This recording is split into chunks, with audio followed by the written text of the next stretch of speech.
اعوذ باللہ من الشیطان الرجیم بسم اللہ الرحمن الرحیم الحمدللہ رب العالمین والصلاة والسلام علی اشرف الانبیاء والمرسلین وآلہ الطیبین الطاہرین بسم اللہ الرحمن الرحیم یا ایھا الذین آمنوا کتب علیکم الصیام۔ حضرات، یہ 5 پلس چینل کے ذریعے سے جو پروگرام پیش کیا جا رہا ہے ماہ رمضان کے سلسلے میں، تو جیسا کہ اس سے پہلے کی کلپ میں نے بیان کیا تھا کہ یہ مغفرت کا مہینہ ہے، توبہ کا مہینہ ہے، یہ دعاؤں کی قبولیت کا مہینہ ہے۔ آئیے اللہ نے اگر ہمیں یہ موقع فراہم کیا ہے تو ہم سب مل کے اللہ سے دعا کریں کہ اللہ ہمیں توفیق دے کہ ہم اپنے گناہوں سے توبہ کر سکیں اور اللہ ہماری توبہ کو قبول فرمائے۔ عزیزان محترم، یہ دعاؤں کی قبولیت کا مہینہ ہے اور گناہوں سے توبہ کرنے کا بہت غنیمت اور بہت اچھا موقع ہے، اور ہم نماز پڑھنے کے بعد اور روزہ رکھنے کے بعد 2 کام سبھی کرتے ہیں۔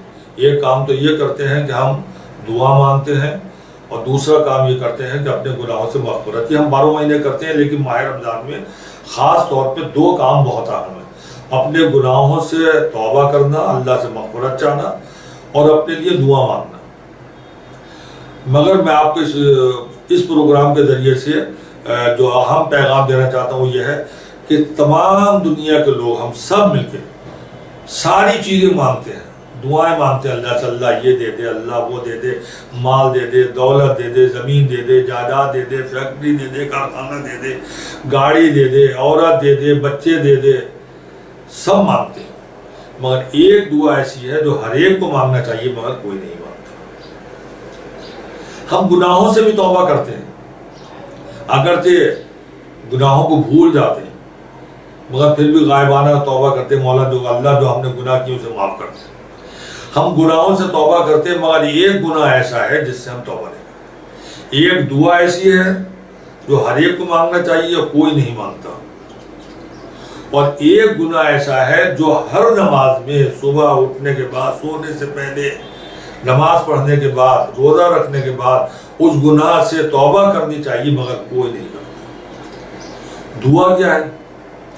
دعا یہ ہے کہ جو آپ کام انجام دے رہے ہیں اللہ سے دعا کریں کہ وہ محفوظ رہے۔ آپ نے نماز پڑھی ہے، نماز پڑھنے کے بعد ساری دعائیں مانگ لی اللہ سے، مگر جو نماز آپ پڑھ کے جا رہے ہیں یہ محفوظ بھی رہے، اس کی دعا کبھی مانگیے۔ اس لیے آپ تو سمجھتے ہیں کہ پڑھ لی اور اللہ نے قبول کر لیا۔ بے شک اللہ نے قبول کر لی، مگر قبول کرنے کے بعد بھی اس نماز کے ضائع ہونے کا خطرہ موجود ہے۔ اللہ نے، رسول نے، اماموں نے اپنی زندگی میں، حیات طیبہ میں آپ کو کتنی مرتبہ بتایا ہے کہ بعض گناہ ایسے ہیں جو کیے ہوئے اعمال کو ضائع کر دیتے ہیں۔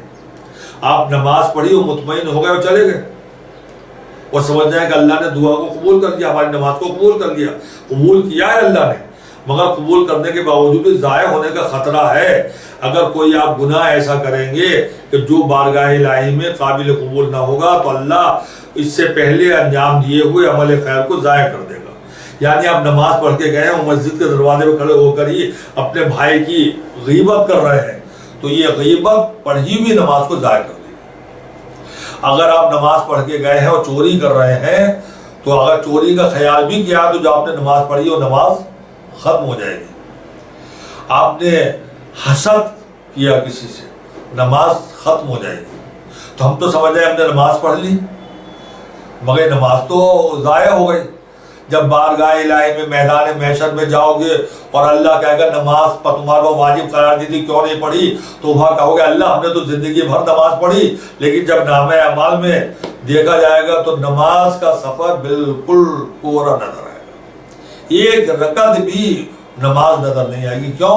اس لیے کہ نماز پڑھنے کے بعد میں جو ہم نے گناہ کیا تو اس گناہ کی وجہ سے وہ نماز ضائع ہو گئی۔ اب آپ کی سمجھ میں آیا؟ آج تک کوئی نہ بتا سکا کہ قرآن کے رائے ان الصلاۃ تنہا عن الفحشاء والمنکر، نماز جو ہے وہ برائیوں سے روکنے والی شے ہے۔ آج تک کوئی مجھے بتائے کہ نماز پڑھنے کے بعد آپ نے جب جھوٹ بولا تھا تو آپ کا منہ کسی نماز نے آ کے پکڑا تھا؟ آپ نے جب دکان میں جا کے بے ایمانی کرنے شروع کی تو کیا نماز نے آن کے آپ کو روکا تھا؟ آج تک آپ نے جب بڑے سے بڑا یہ چھوٹے چھوٹا گناہ کرنے کا ارادہ کیا تو کیا نماز نے آپ کو منع کیا؟ آج تک نہیں آئی نماز۔ تو پھر ان الصلاۃ تنہا عن الفحشاء والمنکر کا مطلب کیا ہے؟